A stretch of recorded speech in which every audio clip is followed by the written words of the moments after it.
श्रीमद भागवत कथा सप्ताह दिवस दुसरा भाग चौथा। सर्व पापांचे डोंगर भस्मसात करणारे, अमला भक्तीचे विशुद्ध ज्ञान देणारे व सायोज्य मुक्ती पदावर आरूढ करणारे श्रीमद भागवत आपल्या चिंतनाचा विषय श्रोते हो। मायापाश व मृत्यू यातून सुटका भागवत श्रवणच करू शकते। वराह अवतारातील भगवंतांनी हिरण्याक्षाचा वध केला हे समजले, पण मुळात हा हिरण्याक्ष कोण हा विदुरांचा प्रश्न आहे, हा विदुराचा प्रश्न आहे। मैत्रेय उत्तर देतात की दक्ष कन्या जी कश्यपाला दिली होती, त्या दितीने यज्ञ कर्मरत असलेल्या आपल्या पतीपुढे भोगेच्छा पूर्ण करण्याची विनंती केली। ती पतीला म्हणाली की जास्तीत जास्त प्रजा वाढवणे यासाठी आपला विवाह झाला आहे। कश्यपाने शास्त्रविधीप्रमाणे केवळ एक मुहूर्त थांबण्याची विनंती दितीला केली, कारण सायंकाळचा समय केवळ भक्ती करणे व पुण्य कर्म करणे यासाठीच असतो। पण कामातुराणाम न भयन लज्जा या न्यायाने कामबाणाने विद्ध झालेल्या दितीवर कश्यपांच्या उपदेशाचा काही परिणाम झाला नाही। दैवगती न्यारी असे मानून धर्मपत्नीला निराश करू नये या न्यायाने कश्यपाने दितीची कामेच्छा पूर्ण केली असे म्हणतात। असे म्हणतात की स्मशानभूमीत व कामेच्छा पूर्ण झाल्यावर जे पश्चात्ताप दग्ध मन असते ते सदैव तसेच राहील तर माणसांकडून पाप घडणार नाही। अर्थात दितीला आपल्या पापकर्माचा पश्चात्ताप झाला होताच। तिने ऋषींकडे क्षमा याचना केली आणि आता प्रायश्चित्त काय असा प्रश्न कश्यपांना विचारला। तेव्हा ऋषी म्हणाले, तुझ्या या गर्भापासून राक्षसी वृत्तीची 2 मुले जन्मतील, जी आपल्या दुष्ट प्रवृत्तीने त्रैलोक्यालाही जर्जर करतील। पण शेवटी मात्र त्यांचा वध प्रत्यक्ष श्री विष्णू भगवानांकडून होईल आणि मग ते मुक्त होतील। पण तुझा नातू मात्र सर्वश्रेष्ठ असा भगवत भक्त असेल की त्याच्या सद्गुणांची कीर्ती सूर्य चंद्र असेपर्यंत साधू संत गातील। श्रोते हो, आज आपण विज्ञानाचे गोडवे गात असलो तरी पूर्वी विज्ञान जेवढ्या उंचीवर पोचले होते व काल गतीमुळे जे ज्ञान लुप्त झाले ती उंची विज्ञानाला अद्याप गाठावायची आहे बरं। दितीने या कुपुत्रांचा जन्म लांबवण्यासाठी त्यांचा गर्भ 100 वर्ष पोटात धारण केला। या दितीला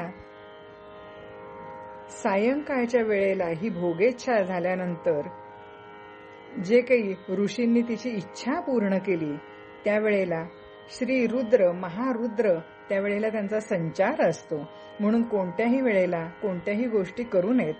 तिला शाप मिळाला आणि हे शापाचे जीवन जगण्यासाठी म्हणून दितीचे पूर्ण हिरण्याक्ष आणि हिरण्यकश्यपू झाले।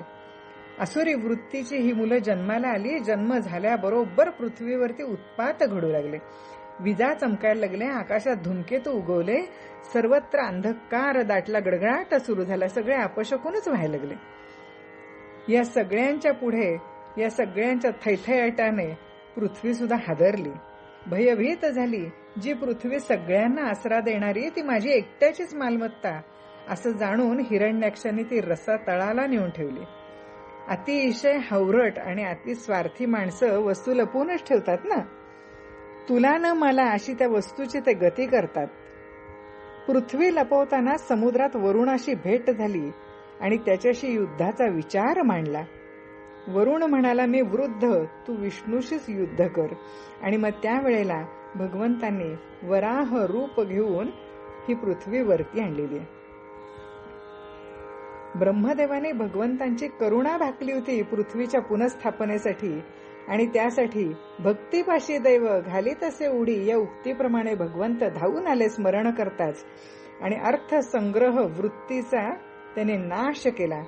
हिरण्याक्ष म्हणजे सगळ्या अर्थसंग्रह वृत्ती, हिरण्यकश्यपू म्हणजे भोग वृत्ती आणि दिती म्हणजे जिच्याकडे दृष्टी जिची दृष्टी दृश्याकडे, देहभावाकडे, सुखोपभोगाकडे, तिच्या पोटीच हे दोघे राक्षस आले. त्यामुळे अविवेक निर्माण झाला, आणि अविवेक निर्माण झाला की त्याचा परिणाम काय होणार? दुःख आणि पश्चात्ताप झाला तरच मुक्ती. आणि कश्यप म्हणजे कोण आहेत हो? तर कश्यप म्हणजे नित्य ब्रह्मपदी राहणारा. क म्हणजे ब्रह्मपद आणि पश्य म्हणजे पाहणे. वृत्ती उफराटी झाली, अंतर्मुख झाली तरच परब्रह्म प्राप्ती. म्हणून नावही उफराटे, कश्यप. अशी या दितीची कथा आपण या ठिकाणी बघितली. याच संदर्भात एक कथा येते, ती म्हणजे ब्रह्मदेवांचे मानसपुत्र सनक, सनंदन, सनातन आणि सनतकुमार हे एक वेळ वैकुंठात गेले होते. तिथलं सगळं वैभव बघून ते अतिशय भारावून गेले. विष्णू दर्शनाच्या इच्छेनेच ते तिथे गेले होते. ऐश्वर्य संपन्न अशा विष्णू मंदिराची अतिभव्य अशी 6 दालने ओलांडून ते 7व्या दालनात गेले. तिथे अतिशय सुकुमार अशा दिगंबर अवस्थेतील बालकांना द्वारपाल असलेल्या जय विजय यांनी अडवलं. पण विष्णूद्वारी असलेल्या त्या अहंकारी द्वारपालांना मृत्यूलोकी 3 जन्म घेण्याचा शाप याने दिला. हे 3 जन्म कुठले? तर हिरण्याक्ष आणि हिरण्यकश्यपू, रावण, कुंभकर्ण, शिशुपाल आणि दंतवक्र असे जय विजयाचे शापित अवतार प्रसिद्धच आहेत. सनत कुमारांना दर्शन देण्यासाठी दस्तूर खुद्द भगवान बाहेर आले. भगवंतांनी जय विजयाकडून घडलेल्या अपराधाबद्दल क्षमा मागितली आहे.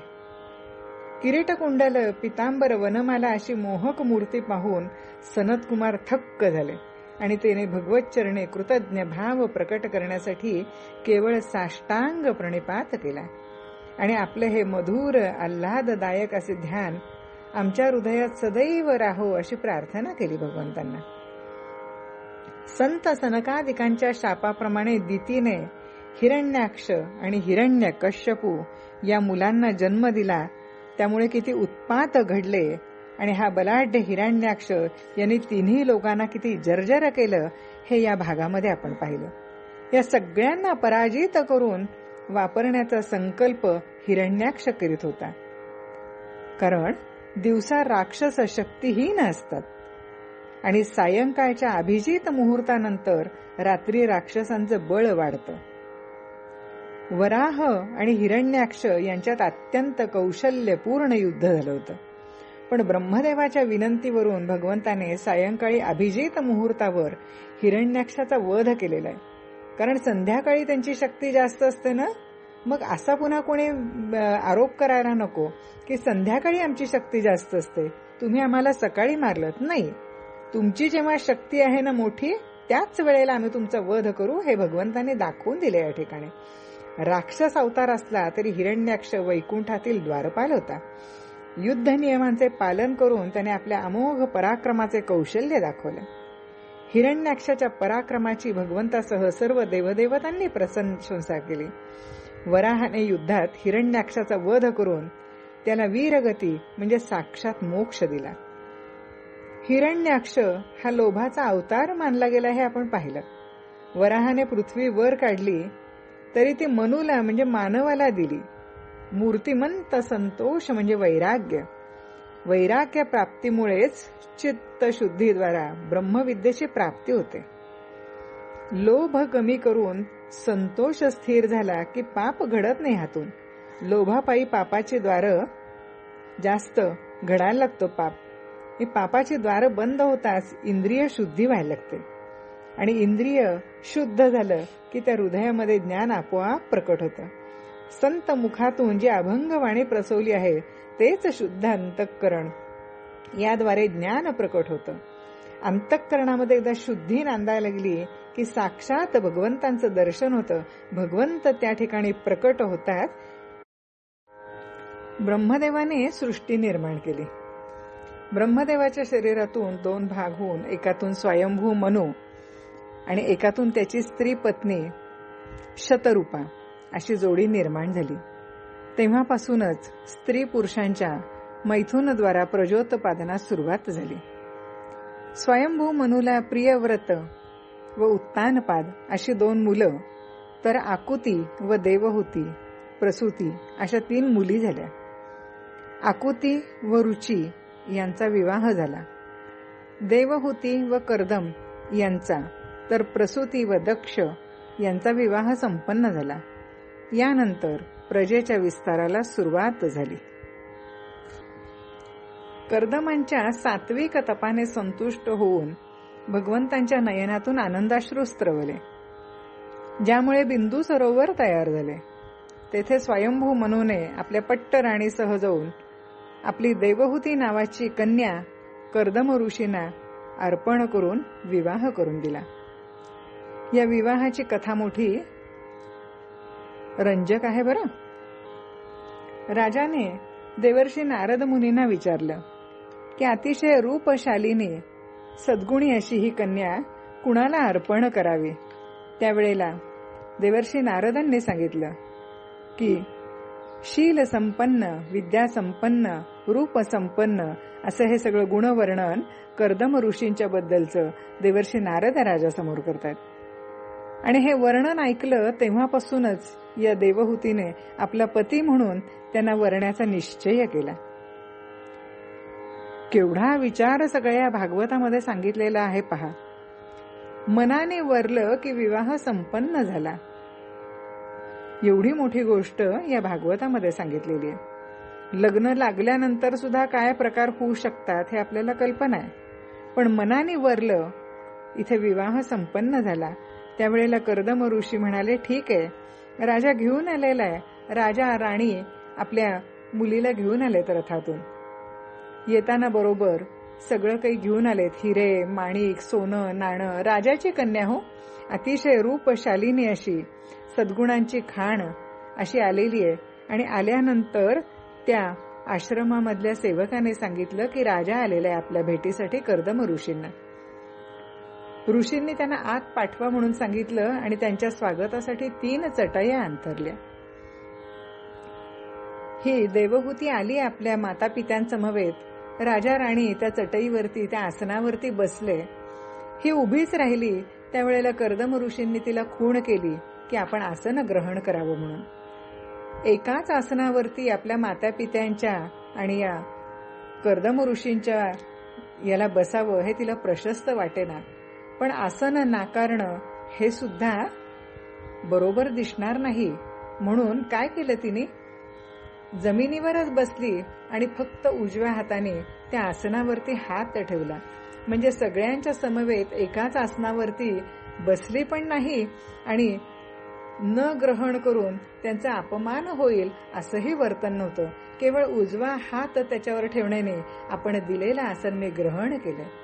या छोट्याशा कृतीतून शीतावरून भाताची परीक्षा मुनींना झाली बरं. आणि त्यांना ही कशी आहे मुलगी हे कळून चुकलं. पण तरी सुद्धा ते त्या राजाला सांगतायत की आपल्याला माझी प्रतिज्ञा माहीत असेल की हिला जेव्हा पुत्र होईल त्यावेळेला मी संन्यास घेऊन भगवंतांच्या दर्शनासाठी आणि त्यांच्या प्राप्तीसाठी निघून जाईन. हे सगळं जाणून असलेले राजे म्हणाले, हो, याची कल्पना आम्हाला देवर्षी नारदांनी दिलेली आहे. पण हे मुनिश्रेष्ठा, आपण माझ्या कन्येशी विवाह करावा म्हणून आम्ही आपल्याला विनंती करण्यासाठी आलोय. कर्दम मुनी म्हणाले, ठीक आहे, विवाह करण्याची माझी इच्छा आहे.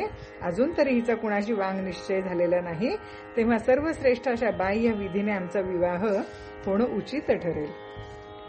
पृथ्वी तलावरचा हा पहिला विवाह बर का, कर्दम ऋषी आणि देवहूतीचा. राजाची मुलगी काय कमी असणार आहे हो. अत्यंत थाटामाटात या राजकुमारीचा विवाह करून दिला राजाने. आणि दोघेही जण लेकीला आणि जावयाला अतिशय गुणसंपन्न असे असलेले अतिशय सुंदर अशी आपली मुलगी सुयोग्य वराला दिली आणि त्यांना उचित गृहस्थाश्रमाला उचित असे बहुमोल वस्त्र दिली, अलंकार दिले, सगळं साहित्य दिलं. आणि अशा सुयोग्य वराला आपली कन्या देऊन राजा मनू अत्यंत निश्चिंत झाला आणि ते दोघेही जण आपल्या राजधानीकडे परत जायला निघाले आणि आपल्या मुलीला छातीशी कवटाळून रडायला लागला राजा. त्याच्या डोळ्यातून अश्रुधारा वाहू लागल्या. पण तिचा निरोप घेऊन आपल्या राणीसह परिवारासह हा राजा निघून चालला. त्यांना निरोप देण्यासाठी म्हणून ही देवहूती दारामध्ये उभी राहिली. तिच्याही नेत्रांमध्ये आपल्या माता पित्यांच्या वियोगाने अश्रू डबडबलेले होते. रथ दिसेनासा झाला आणि आपल्या आश्रमाच्या कुटीमध्ये आली. येऊन पाहते तर कर्दम ऋषी ध्यानमग्न अवस्थेमध्ये होते. तपस्वी वेशामध्ये बसलेले ध्यानमग्न अवस्थेतले ऋषी पाहिले आणि ही सुद्धा सदाचरण वैराग्य संपन्न अशी सुशील पत्नी त्यांना लाभलेली होती. तिने क्षणामध्ये ते सगळे राजसी थाटबाट अलंकार वस्त्र उतरवून ठेवली आणि त्या आश्रमासारखा तपस्विनीचा वेश धारण केला आणि रोज त्या आश्रमाची व्यवस्था पाहणं, ऋषींसाठी काही हवं नको बघणं, ही अखंडपणे त्यांची सेवा शुश्रूषा करू लागली. अत्यंत प्रेमपूर्वक आदरपूर्वक ही साध्वी देवहूती आपल्या पतीचं मनोगत ओळखण्यामध्ये कुशल अशी होती आणि आपल्या सगळ्या सर्वस्वाचा त्याग करून त्या पतिदेवांना, आपल्या परम तेजस्वी पतिदेवांना संतुष्ट करण्यासाठी ती कार्य करू लागली. अत्यंत जशी काही शिवासाठी श्री पार्वतीने शंकरांची सेवा केली ना, तशीच ती आपल्या पतीसाठी करू लागली. आणि एक दिवस आपल्या पतीच्या सेवेमध्ये रत असताना काय झालं, हा भाग आपण पुढच्या भागामध्ये पाहूया. तोपर्यंत हरिओम तत्सत. श्रीमद भागवत कथा सप्ताह दिवस दुसरा भाग 5. आता आपण देवहूतीची कथा ऐकत होतो. ही देवहूती पुष्कळ दिवसपर्यंत आपल्या समाधी मग्न असलेल्या अशा पतींची सेवा करते. सगळ्या आश्रमाची अगदी माता होऊन काळजी वाहते, सेवा करते आणि या सेवेमध्ये तिचं स्वतःच्या शरीराकडे मात्र खूप दुर्लक्ष झालं बरं. एक दिवस दिव्याची वात सारखी करत असताना कर्दम ऋषी समाधी अवस्थेतून बाहेर आले आणि त्यांचं लक्ष आपल्या पत्नीकडे गेलं.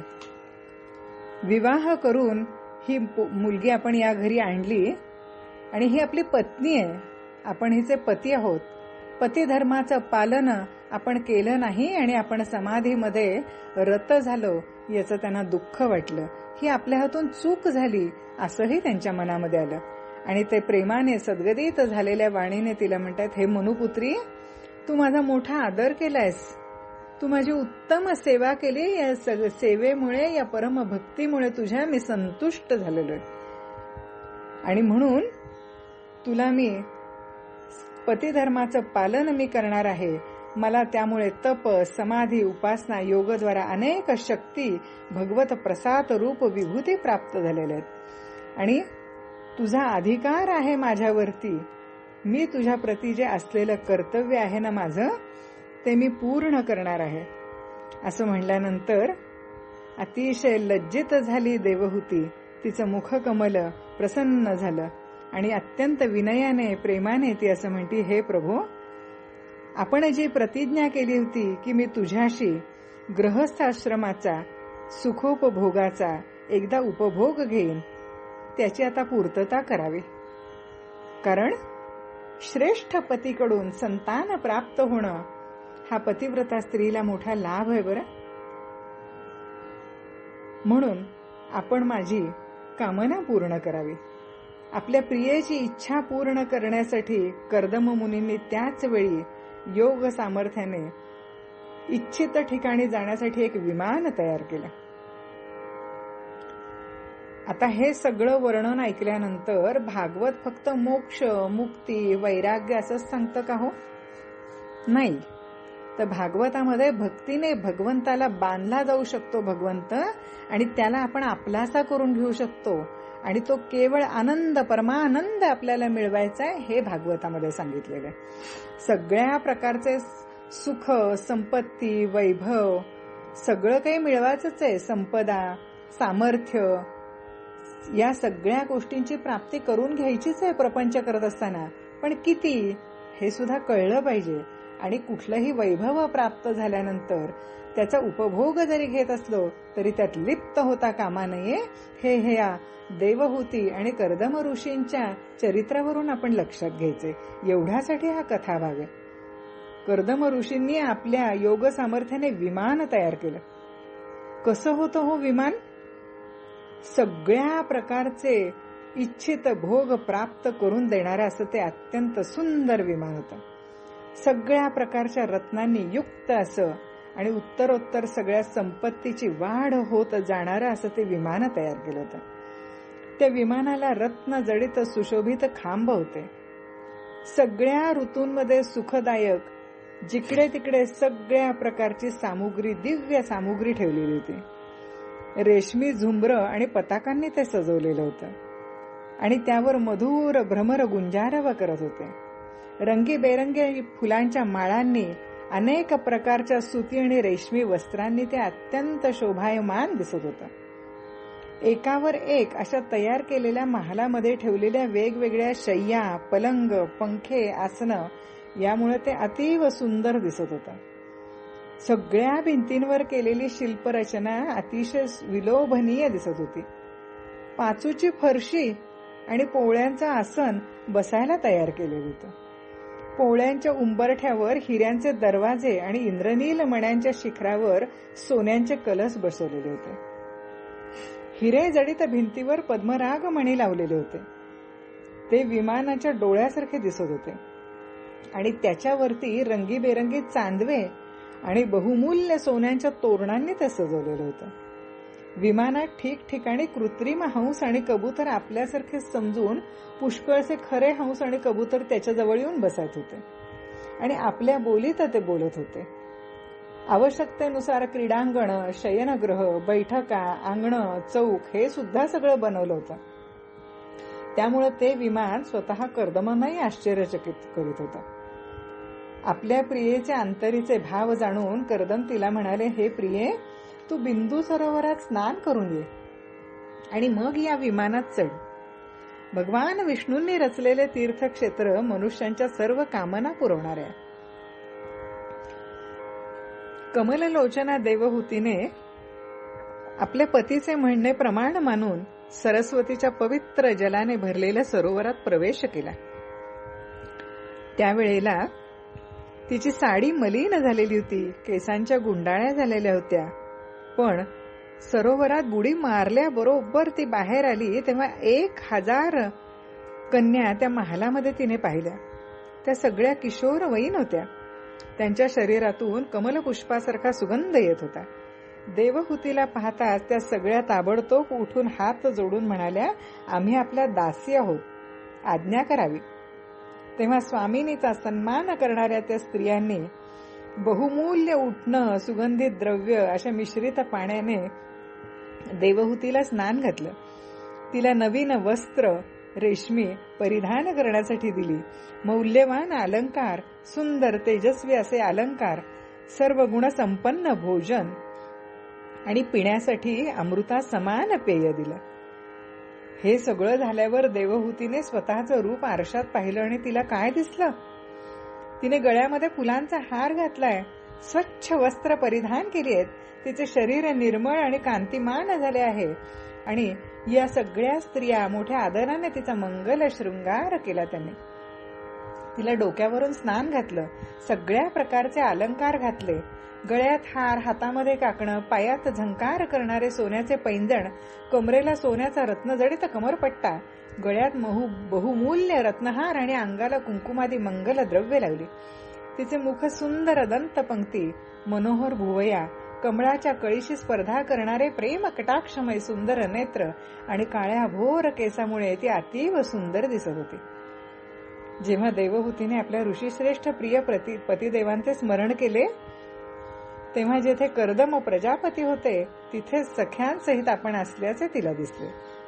त्यावेळी पतीसमोर हजारो स्त्रियांसह आपण असल्याचे पाहून आणि त्यांचे ते योग सामर्थ्य पाहून देवहूतीला मोठे आश्चर्य वाटले आणि आनंद झाला. तेव्हा पाहिले की जेव्हा स्नान केल्याने देवहूतीचे शरीर निर्मळ झाले आणि पूर्वीसारखेच अपूर्व शोभेने अतीव सुंदर दिसत आहे.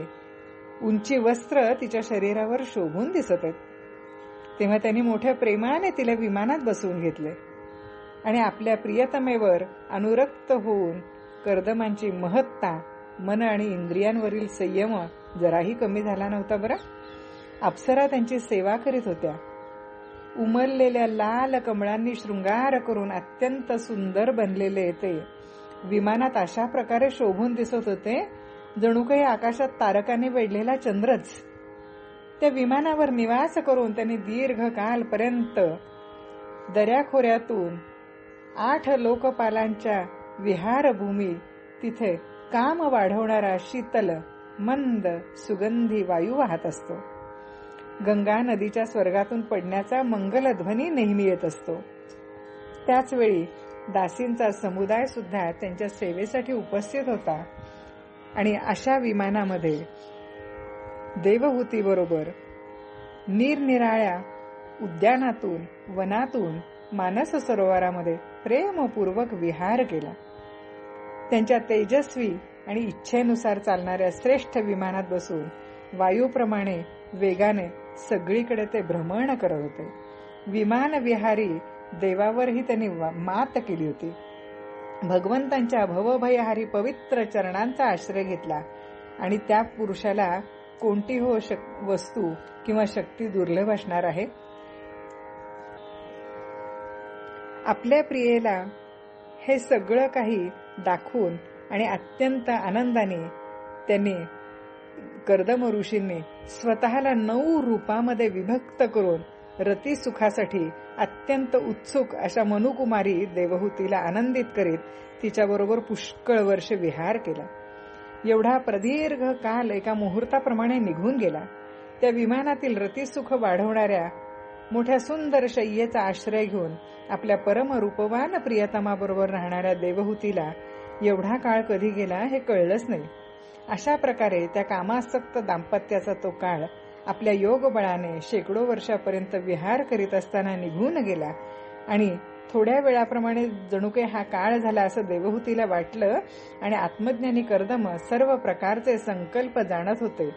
देवहूतीसाठी संतान प्राप्तीसाठी ती उत्सुक आहे हे त्यांनी जाणलं आणि भगवंताच्या आदेशाचे स्मरण करून त्यांनी आपल्या स्वरूपाचे 9 विभाग केले आणि कन्यांच्या उत्पत्तीसाठी एकाग्र चित्ताने अर्धांग रूपाने आपल्या पत्नीची भावना करून तिच्या गर्भात वीर्य स्थापित केले. त्यामुळे देवहूतीला एकाच वेळी 9 कन्या झाल्या. त्या सर्वांग सुंदर होत्या. त्यांच्या शरीरातून लाल कमळाच्या सुगंधासारखा सुगंध येत होता. शुद्ध स्वभावाच्या सती देवहूतीने हे पाहिलं की अगोदर केलेल्या प्रतिज्ञेनुसार तिचे पती संन्यास आश्रम ग्रहण करून वनामध्ये जाऊ इच्छितात.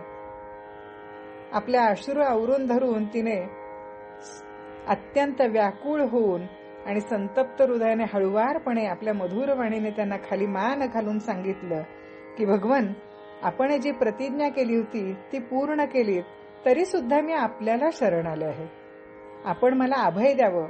ब्रह्मन या कन्यांसाठी सुयोग्य वर शोधावे आणि आपण वनात गेल्यानंतर माझा जन्म मरण रूप शोक दूर करण्यासाठी सुद्धा कोणाची तरी आवश्यकता आहे. आतापर्यंत परमात्म्याशी विन्मुख राहून माझा जो कालावधी इंद्रिय सुख भोगण्यात व्यतीत झाला तो निरर्थक गेला. आपल्या अत्युच्च प्रभावाला न जाणल्याने मी इंद्रियांच्या विषयासक्त झाले. पण आता मात्र मला संसारात ज्या कर्मामुळे धर्म संपादन होत नाही, वैराग्य उत्पन्न होत नाही आणि भगवंताची सेवा होत नाही, तो मनुष्य जिवंत असून मेल्याप्रमाणेच, म्हणून मला आपल्यासारखा मुक्ती प्रदान करणारा पती प्राप्त होऊन सुद्धा मी संसार बंधनातून सुटण्याची इच्छा व्यक्त केली नाही. तेव्हा माझ्यासाठी आपण संसार बंधनातून सुटण्याची इच्छा होण्यासाठी, संसार भय नाहीसे होण्यासाठी असा पुत्र मला प्राप्त करून द्यावात, अशी मी आपल्या चरणांची विनंती करते. आपल्या दिव्य तेजापासून कर्दमांनी 9 गर्भ देवहूतीच्या उदरी स्थापित केले. त्यापासून देवहूतीला 9 मुली जन्माला आल्या. त्यांना आपापले पती शोधण्याचं स्वातंत्र्य दिलं गेलं आणि कर्दमांनी विरक्त संन्यस्त जीवनाचा विचार केला. पण आपण इथे पाहिलं की देवहूतीने त्यांना सांगितलं की मला भगवंताच्या प्राप्तीचं साधन सांगावं. भगवंत अंश रूपाने माझ्या पोटी जन्माला येतील आणि ते मला उपदेश करून मुक्त करतील असा आशीर्वाद द्यावात. त्यावेळेला कर्दमांनी तथास्तु म्हणून तिची इच्छा पूर्ण केलेली आहे. यथासमय शुभमुहूर्त साधून भगवंत देवहूतीच्या पोटी अवतार घेते झाले, जो अवतार कपिल मुनी म्हणून प्रसिद्ध झाला. बोला कपिल महामुनी की जय. ज्यांनी अत्यंत श्रेष्ठ तत्वज्ञानाचा उपदेश माता देवहूतीला करून तिचा उद्धार केला. कपिल महामुनींचा जेव्हा जन्म झाला त्यावेळेला आकाशात ढग जलाचा वर्षाव करीत गडगडाट करून वाद्य वाजवू लागले, गंधर्व गाणे गाऊ लागले आणि अप्सरा आनंदित होऊन नाचू लागल्या. आकाशातून देवतांनी टाकलेल्या दिव्य फुलांचा वर्षाव होऊ लागला. दश दिशांना आनंद पसरला आणि सगळ्या जीवांची मनं प्रसन्न झाली. आणि त्यावेळेला ब्रह्मदेवाने कर्दमाला सांगितलं, तू माझं म्हणणं मान्य केलं, तुझ्याकडून निष्कपट भावाने माझी पूजा झालीये, म्हणून तू वत्सा काय कर, तुझ्या या सुंदर कन्या आपल्या वंशाने ही सृष्टी अनेक प्रकारे वाढवतील. म्हणून तू आता या मरीची आदी मुनिवरांना त्यांच्या स्वभाव आणि आवडीनुसार या कन्या समर्पण कर आणि जगात आपली कीर्ती वाढव.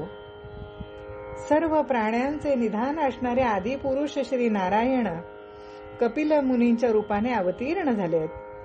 हे मी ओळखलेलं आहे. त्यांचे सोनेरी केस, कमलासारखे विशाल नेत्र आणि कमलांकित चरणकमल असणाऱ्या बालकाच्या रूपात कैटभासुराला मारणाऱ्या साक्षात श्रीहरींनीच विज्ञानाच्या द्वारे कर्मवासना मुलातः उखडून टाकण्यासाठी तुझ्या ठिकाणी जन्म घेतला आहे. हे मायामोहाच्या ग्रंथींना तोडून पृथ्वीवर विहार करतील. हे सिद्धगणांचे स्वामी आणि सांख्याचार्यांनाही पूजनीय होतील. हे कपिल नावाने प्रसिद्ध होतील आणि लोकांमध्ये तुझी कीर्ती पसरवतील. हे सगळं ऐकलं कर्दम ऋषींना अत्यंत आनंद झाला.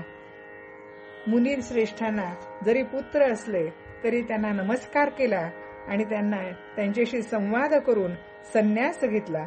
आत्मउद्धारासाठी सगळे पाश तोडून वनामध्ये गमन केले. आपल्या पतिवचनांची आठवण होऊन देवहूतीने आपल्या पुत्राला उद्धाराचा मार्ग विचारला. तेव्हा कपिल मुनी आईला म्हणाले, माते, या दुस्तर संसारातून तरुण जाण्यासाठी भगवंताची अनन्य भक्ती हाच श्रेष्ठ मार्ग आहे. आपल्या आईला कपिल भगवंतांनी काय उपदेश केला हे आपण पुढील भागात पाहूया. तोपर्यंत हरिओम तत्सत. श्रीमद भागवत सप्ताह दिवस दुसरा भाग 6. या आधीच्या भागामध्ये आपण पाहिलं देवहूती आणि कर्दम ऋषी यांचा विवाह झाला. या पृथ्वी तलावरचा हा पहिला विवाह. या विवाहामध्ये राजाची कन्या असलेली ही देवहूती या कर्दम ऋषींच्या आश्रमामध्ये आली. अत्यंत रूपशालीने, सौंदर्यशालीने, सद्गुणांची खाण अशी असलेली. विवाहानंतर मात्र आपले पती समाधीमध्ये मग्न असे असलेले पाहिलं आणि तिने सुद्धा हे सगळे राजसी थाटबाट, अलंकार, राजसी वस्त्र आपली परिधान केलेली उतरवून ठेवली आणि तपस्वी आचरणामध्ये ती राहू लागली. तपस्वी वेशामध्ये ती वावरू लागली. अनेक वर्ष अशी सेवा तिने आपलं स्वतःच्या शरीराची किंवा कुठलाही आपल्या काळजी न घेता आश्रमाची व्यवस्था, आपल्या पतीची सेवा करत राहिली. आणि एक दिवस दिव्याची वात सारखी करत असताना कर्दम ऋषी समाधीतून ध्यानावरती आले आणि त्यांनी पाहिलं की आपली पत्नी आपल्या सेवेमध्ये रत झालेली आहे. अत्यंत संतुष्ट झाले, पण पाहिलं तो तिचा देह कृश झालेला,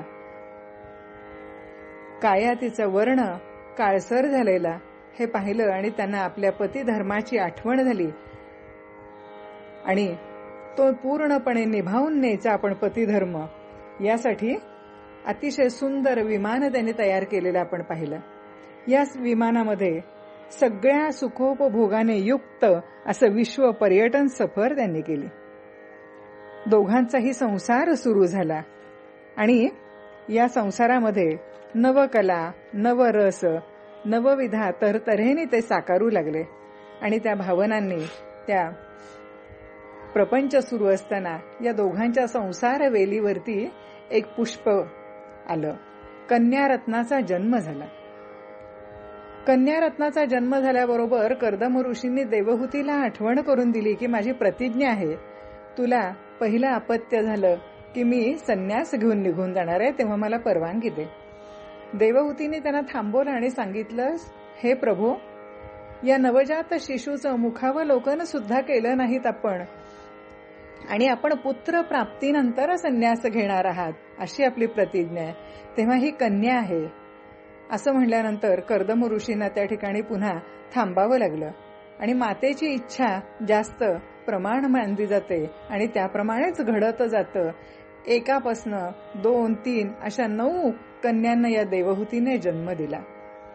9 कन्यांचा त्या ठिकाणी जन्म झाल्यानंतर विमानातच हा संसार फुलत झालेला होता. आणि दोघांच्याही लक्षात आलं की आपण खूप काळ या विमानामध्ये, या सुखोपभोगामध्ये, या ऐहिक भौतिक सुखामध्ये व्यतीत केलेला आहे. आणि आता मात्र आपल्याला आपल्या पोटी भगवंत यावेत यासाठी उपासना नको का? तो काय सहजी मिळणारा आहे का हो? त्यासाठी उपासना हवी, साधना हवी. म्हणून भगवंत आपल्या पोटी येणार. म्हणून त्यांनी काय केलं, हिंडणं जे आहे आपलं, विहार जो आहे तो थांबवला.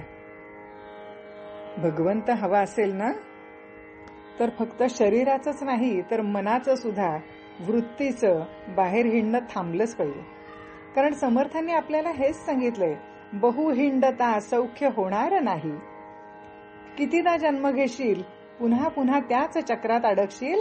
चांगला नरदेह प्राप्त झालाय तर तो भगवंताच्या प्राप्तीसाठी त्याचा उपयोग करून घ्यायला पाहिजे. यासाठी हिंडणं थांबलं पाहिजे, मनाचं पण आणि शरीराचं पण. म्हणून दोघांनी पण पुत्र प्राप्तीसाठी भगवंताची साधना सुरू केली, त्याचं नित्य स्मरण सुरू केलं. आणि कर्दमांच्या दिव्य तेजाच्या वाटणीचं तिच्या ध्यानात आलं. या कन्या झाल्या, आता मी संन्यास घेतो म्हणल्यावर तिने पुत्ररूपाची त्यांना आठवण करून दिली आणि सांगितलं, हे प्रभू, आपल्यासारखाच वैराग्य संपन्न, ज्ञान संपन्न, तेजस्वी असा पुत्र मला व्हावा. आणि या जन्माची सार्थकता कशात आहे हे मला त्यांनी ज्ञान द्यावं. भगवंतांच्या पदाची प्राप्ती मला त्याच्याकडून घडावी. मोक्ष पदाची प्राप्ती मला व्हावी. आणि हे ज्ञान गुह्यतम गूढ असं असलेलं मला प्रदान करणारा पुत्र मला आपल्याकडून हवा आहे, अशी प्रार्थना तिने त्या कर्दम ऋषींच्या चरणी केली. ऋषींनी तथास्तु म्हणलं. आणि या दोघांच्या ही साधनेचं फलित म्हणून 5 वर्षाचे कपिल मुनी त्या दोघांपुढे अवतीर्ण झाले.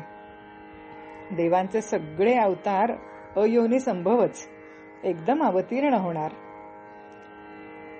भगवंत आले म्हणल्यानंतर श्री आले, त्यामुळे आकाशात वाद्य दुमदुमली, देवांनी पुष्पवृष्टी केली. ब्रह्मदेवांनाही खूप आनंद झाला.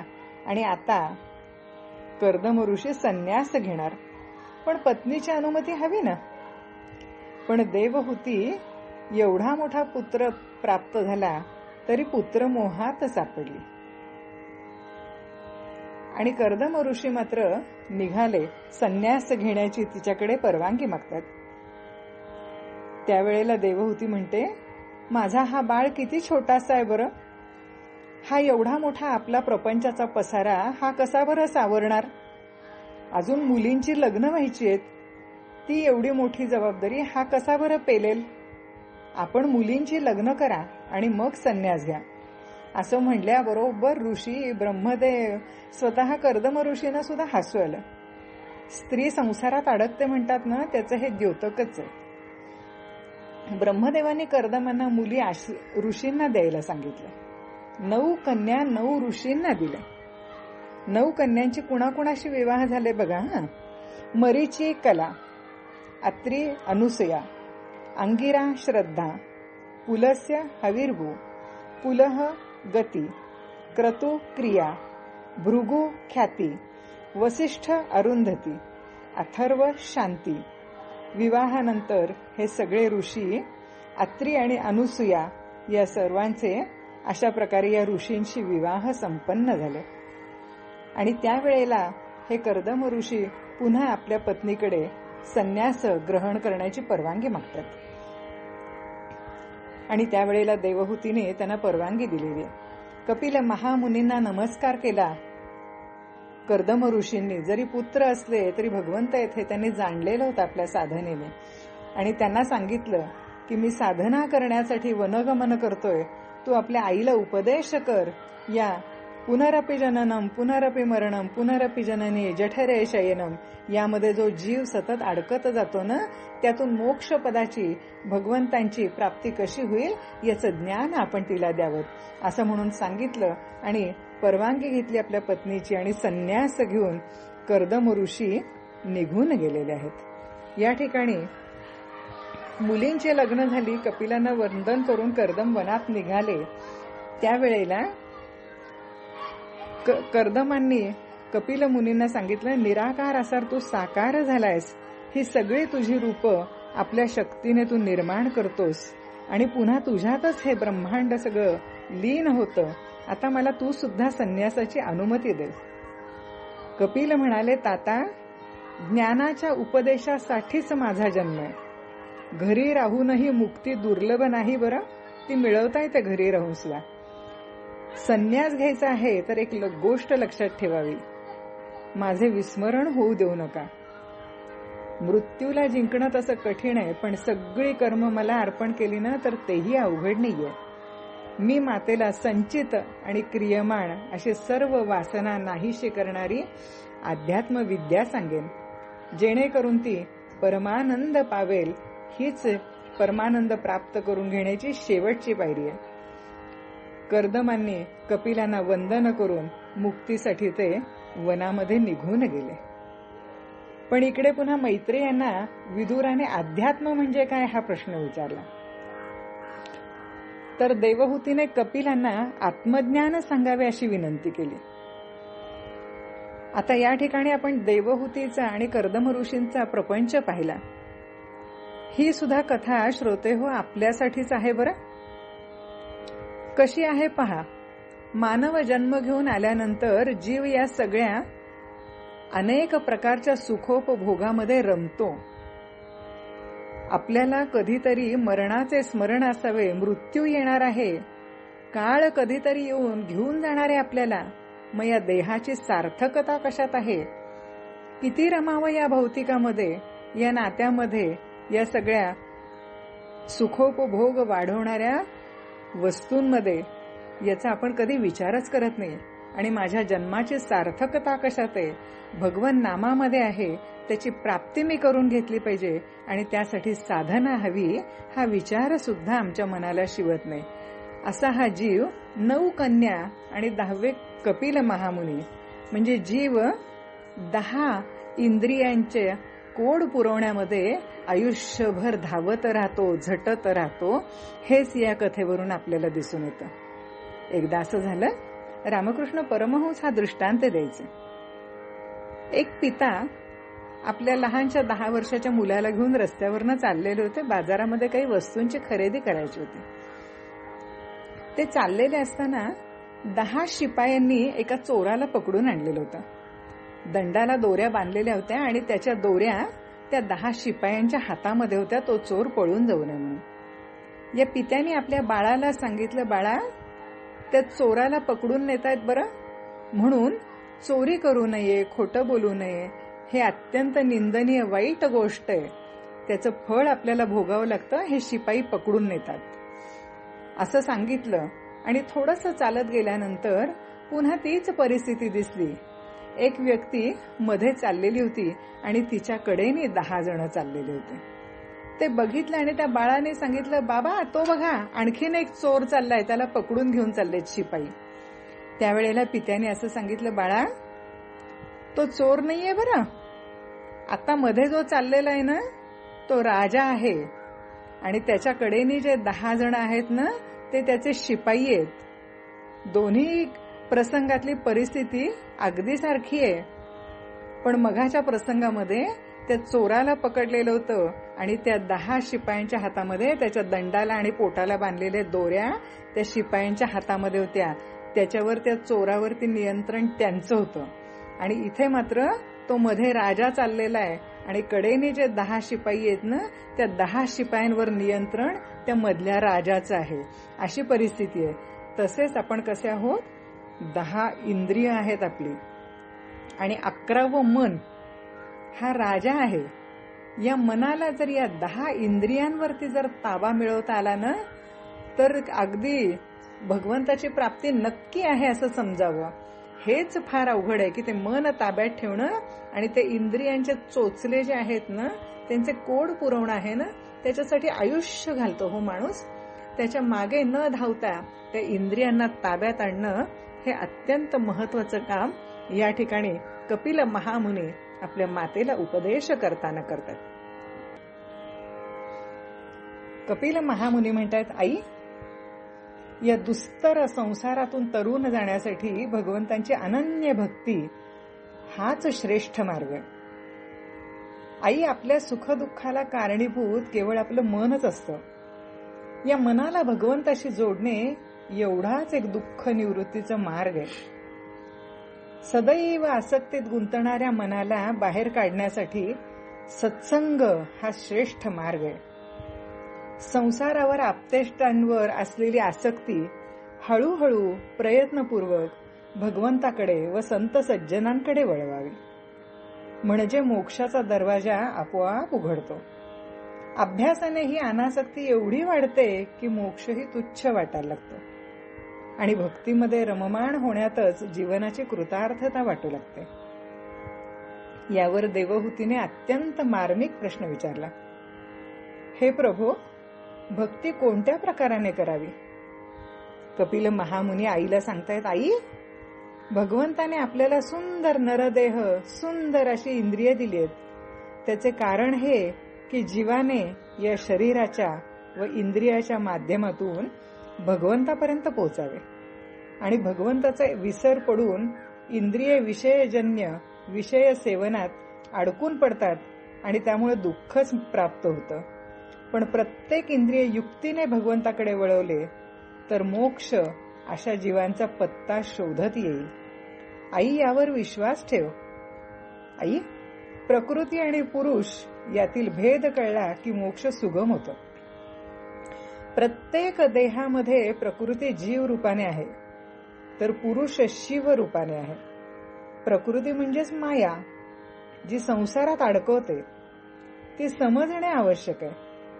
ती केवळ आणि केवळ परमात्म्याच्या सत्तेने कार्यरत होते.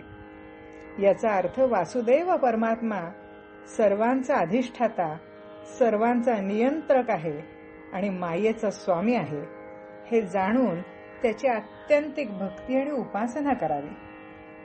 कपिल महामुनींचा हा उपदेश महावैष्णव ज्ञानराज माऊलींनी एक गोड ओवीमध्ये सांगितलाय. माऊली म्हणतात, येथ एकची लीला तरले, जे सर्व भावे मज भजले, तया ऐलीच थडिये सरले, माया जाळ. आई, मन नावाच्या एक खांबीत तंबूवर सर्व परमार्थाची इमारत उभी आहे. अशा अत्यंत कठोर भक्तीनेच मनाला वश करता येते. त्यासाठी सत्य आचरण, अहिंसा, त्याग, अपरिग्रह, स्वाध्याय, परोपकार, सगळ्यांशी मैत्र भावना ही हवीच. ब्रह्मचर्य हवं. यासाठी भगवंतावरील श्रद्धा यामुळे दृढ होते. आहारावर नियंत्रण हवं आणि सगळ्यात महत्वाची गोष्ट म्हणजे सगळ्यांवरती, आपल्या देहावरती प्रेम करतो तसेच हवे म्हणून देवाकडे वळूनही विदेही जीवन जगण्याचा प्रयत्न करावा. पुरुष आणि प्रकृती एकमेकांच्या आश्रयाने अनासक्त वृत्तीने भगवंतार्पण बुद्धीने केले की आपल्यामध्ये निर्भयता प्राप्त होते आणि आत्मशांतीचा मार्ग मोकळा होतो. अशा महापुरुषाचा मायापाश प्रकृती कमी करते आणि त्याला आत्म्याचे श्रेष्ठ ज्ञान प्राप्त होते. आणि या ठिकाणी श्रीमद भागवतातला स्कंद 2 संपन्न होत आहे. ओम नमो भगवते वासुदेवाय. हरि ओम तत्सत.